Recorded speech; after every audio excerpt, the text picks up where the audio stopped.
Bonjour, alors voici une vidéo pour vous aider à poser un calcul, toujours sur le niveau 1. C'est une vidéo qui m'a été demandée par des élèves de la classe qui souhaitaient des exemples commentés de calculs autour de l'énergie cinétique.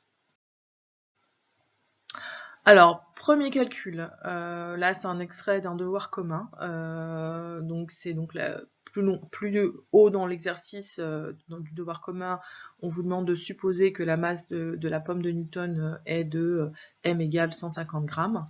Puis ensuite, on vous dit que dans l'expérience imaginaire de Voltaire, la vitesse atteinte par la pomme juste avant de toucher le sol serait respectivement de 6 mètres par seconde et de 600 mètres par seconde, pour chacun des deux cas étudiés. Et on vous demande de déterminer l'énergie cinétique de la pomme dans le premier cas. Quand vous voyez déterminer l'énergie cinétique, ça veut dire qu'on vous demande un calcul. Alors, donc vous devez connaître par cœur cette équation, enfin cette formule mathématique. Donc l'énergie cinétique, c'est 1/2 fois la masse de l'objet fois la vitesse de l'objet au carré. Première chose que vous faites, c'est que vous indiquez toutes les valeurs que vous maîtrisez. D'accord? Donc par exemple là, je ne connais pas l'énergie cinétique. Bon. Par contre, je connais la masse. C'est 150 grammes. Et aussi, je connais la vitesse. C'est 6 mètres par seconde, puisqu'on vous demande d'étudier le premier cas. Alors, est-ce que maintenant, je peux directement faire le calcul? Non, parce qu'en fait, j'ai un souci avec la masse. La masse, elle n'est pas en kilogrammes, mais en grammes. Donc on se rappelle qu'il faut être dans les bonnes unités pour faire le calcul. Donc première chose que je dois faire, c'est faire la conversion. 150 grammes, bon, bah, je dois pouvoir convertir les grammes en kilogrammes, donc c'est 0,150 kg. Alors ensuite, je réécris l'équation, mais cette fois-ci, je mets les valeurs que je connais. Alors, première chose, donc EC je connais pas, c'est ce que je cherche, l'énergie cinétique. 1/2, bon bah c'est assez connu, fois la masse, elle vaut 0,150, puis ensuite la vitesse vaut 6, donc ça fait 6 au carré. Si 6 au carré, ça me pose un problème, j'ai le droit d'écrire que c'est 6 fois 6, parce que voilà, ça sert à rien de vous embêter, c'est pas le plus important, donc voilà, vous l'écrivez comme vous le souhaitez. Ensuite, je fais le calcul avec ma calculatrice et logiquement, si je ne me suis pas trompée, je trouve 2,7 joules. Ok? Alors, on passe à un autre exemple. Cette fois-ci, on vous demande de calculer l'énergie cinétique d'un véhicule d'une tonne se déplaçant à la vitesse de 50 km/h. Calculer, pareil, je dois penser à poser mon expression littérale. Ensuite, je regarde tout ce que je connais. Je ne connais pas l'énergie cinétique. Je connais la masse, elle vaut 1 tonne, et 1 tonne, il faut le savoir, 1 tonne c'est 1000 kg, et enfin, je connais la vitesse, c'est 50 km/h, excusez-moi. Par contre, 50 km/h, c'est pas les bonnes unités non plus, c'est comme l'histoire de la tonne tout à l'heure, donc il faut que je fasse une conversion. Celle-ci, elle est un peu plus délicate, je vous la détaille. Donc d'abord, ce que je peux faire tout simplement, c'est écrire que 50 km/h, c'est 50 km divisé par 1 heure. Ensuite, les kilomètres, je vais dire que 1 km, c'est 1000 mètres. Donc 50 km, c'est 50 000 mètres. Au dénominateur, je vais par contre indiquer que 1 heure, c'est 60 minutes. Ok?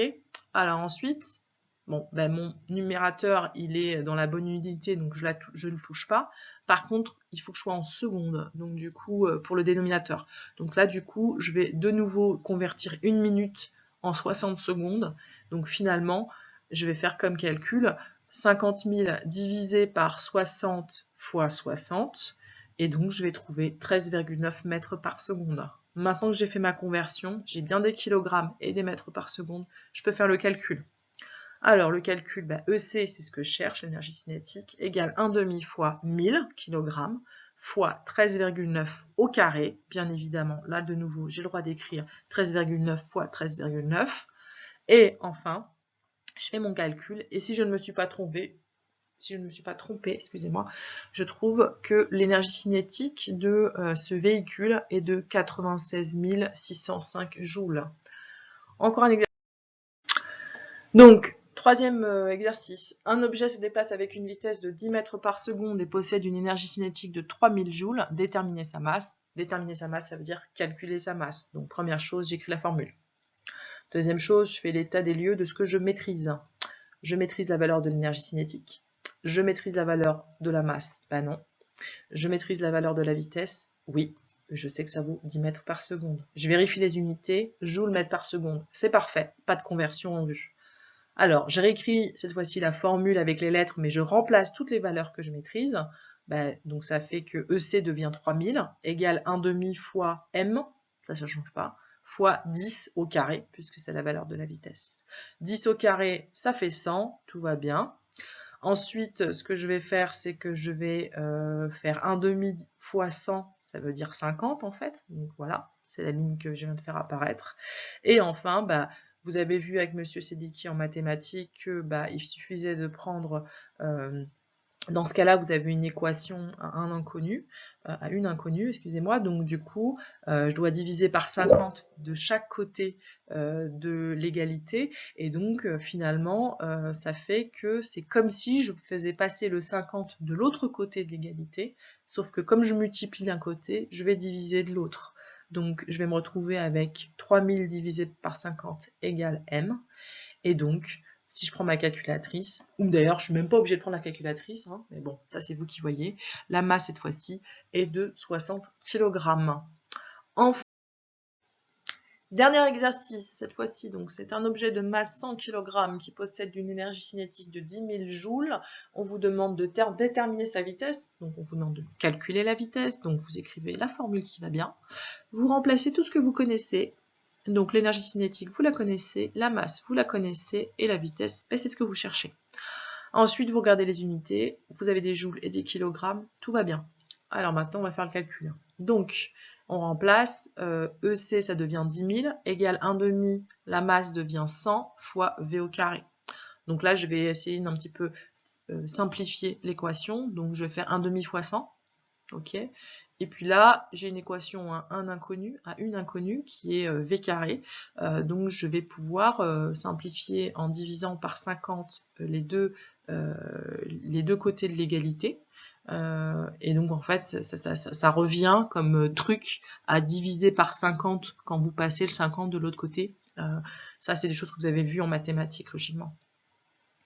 Alors après, je vais faire 10 000 divisé par 50. Voilà, donc je me retrouve avec V carré égale 200. Bon, ok. Alors maintenant, il faut utiliser une fonction que vous avez logiquement rencontrée au moins l'année dernière et peut-être même aussi cette année. Donc vous avez un V carré, vous avez un X carré en fait. Carré, donc c'est la fonction carré. Vous prenez un nombre et vous le multipliez par lui-même, c'est ce qu'on appelle la fonction carré. Là, vous allez utiliser la fonction réciproque, qui est la fonction racine carrée. Donc là, vous avez appliqué racine carrée de chaque côté de l'égalité. On va dire qu'une fonction réciproque, c'est une fonction qui annule les effets d'une autre fonction. Donc si j'élève quelque chose au carré et qu'après je lui applique la racine carrée, c'est comme si j'avais rien fait. Donc là, je vais appliquer la racine carrée de chaque côté. Et donc, je vais me retrouver avec V égale racine carrée de 200. Et si vous faites racine carrée de 200 sur votre calculatrice, vous allez avoir comme réponse que la vitesse est égale à 14,1 mètres par seconde. C'est fini pour cette très longue vidéo, mais en même temps, il y avait 4 exercices à commenter, donc c'est sûr que ça fait un petit peu long. Je vous souhaite de bonnes révisions. Au revoir.